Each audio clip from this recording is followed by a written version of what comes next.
Hi guys, this is Jessica with the Pet Glider. Today we're going to be talking about some cage setups and the different types of things that you want to include in your glider cage. So this specific cage that we have here is the Outback. We sell this here, and it is a great starter cage for up to 4 gliders.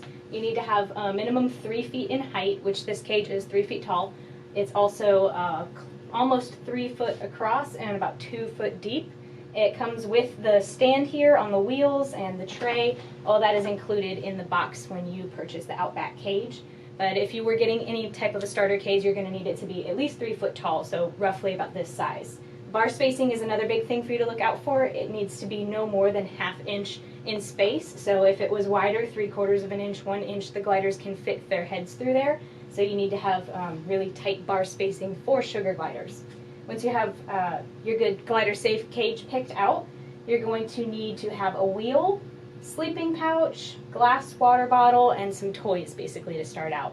So the wheels that we sell at TPG, these are specially made Raptor wheels with nail trimming inserts that are made for the gliders. Some of the biggest components here about our wheels are that there's no moving mechanism on the inside, no bearing that would rotate in the wheel itself where the gliders can catch their patagons or their tails. So if you have any type of like a rodent or small mammal wheel that has a bearing inside, that's not going to be glider safe.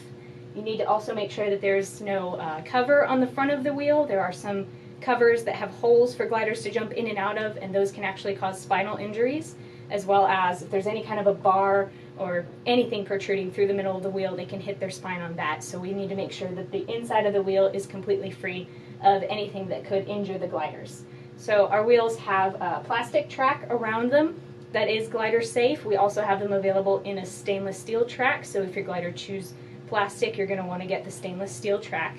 And all of the wheels will come with 2 little nail trimming inserts attached to the outside, so that way as they're running it'll kind of trim their nails and give them a good pedicure while they're running around. You're still going to have to cut their nails, but those will definitely help with your nail care. And you don't want to have a wheel that has the nail trimming all the way around, because that will catch debris as the glider runs through the middle of the wheel, and that can get caked up on their feet. So you want to make sure that there is space through the wheel for debris to fall through. Now besides the cage and the wheel there, you will need to have a sleeping pouch. The ones that we sell here are colony pouches with the elastic bands. Will allow you to tie it on the outside of the cage, and you can easily remove those straps, take it out, carry it around. You can pull them out for bonding. You can use that to carry them safely, tie it closed for a brief amount of time to keep them secure, but there are different versions available with like C-clips. You can just hang them, move them around different spots of the cage. You can have more than one sleeping pouch available, but you will need to have at least one for the gliders to sleep in.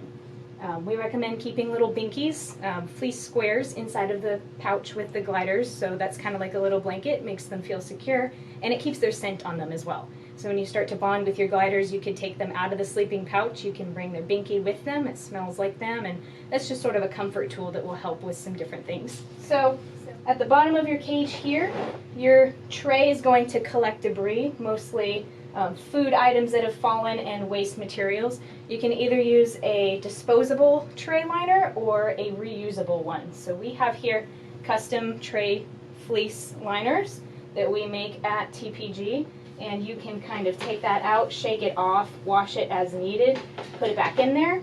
Or if you wanted to use the disposable types, paper products like newspaper, flat items like that are going to be best. You don't ever want to use litters. Nothing with chemicals, nothing fine that they can pick up through the bars of the cage, because they will scatter that around and make a big mess out of that. So we've got our nutritional items here are going to be the glass water bottle. You always want to have a glass bottle so the gliders can't chew. If it was a plastic bottle, that would create a hole, or any kind of a water bowl inside the cage we don't recommend.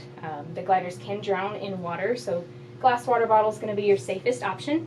You do need to rinse that out about once a week, make sure it stays clean and fresh, but you'll keep that secured out there. And we have here a stainless steel bowl for their cereal, so you can leave that inside of the cage. And if you were feeding their nightly wet food, it's going to come on a fresh paper plate every night, so just put that in, take it out.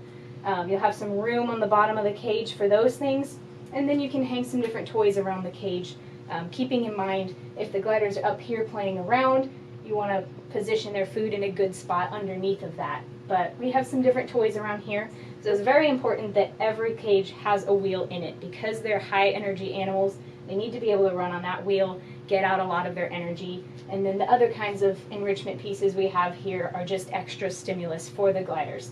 So keep the wheel in there at all times, but your other toys here, it's great to cycle out and give them different options. One of the things we have here is a toy box. So all these little pieces are great for the gliders to take out. They'll love to drag them around, scatter these pieces, and then you can kind of clean them up, put them back in the box during the day and let them do it again tomorrow. That's one of the great enrichment toys for them. And then we also really like to have cork or eucalyptus toys available for the gliders to chew on.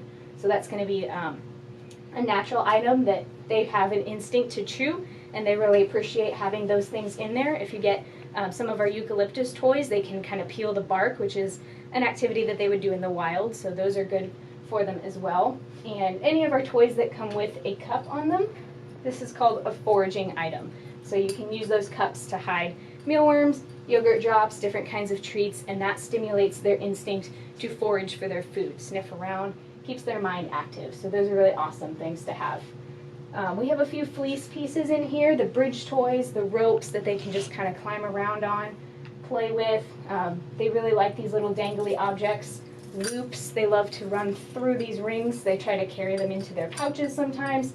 So, you know, if you get different kinds of toys and just cycle those out, it's always going to keep them surprised and having fun. I hope you enjoyed that informational video from the Pet Glider. If you have any questions about glider care, any comments about things you might want to see from us in the future, you know, whatever, send us a message. We are here for you. We love to hear what you guys are into. Be sure you're following our pages on social media, so whenever we do release new videos, and if we have sales or anything going on, you know, you want to be the first to know about it. So give us a like, subscribe, follow, all those good things, and we will see you later.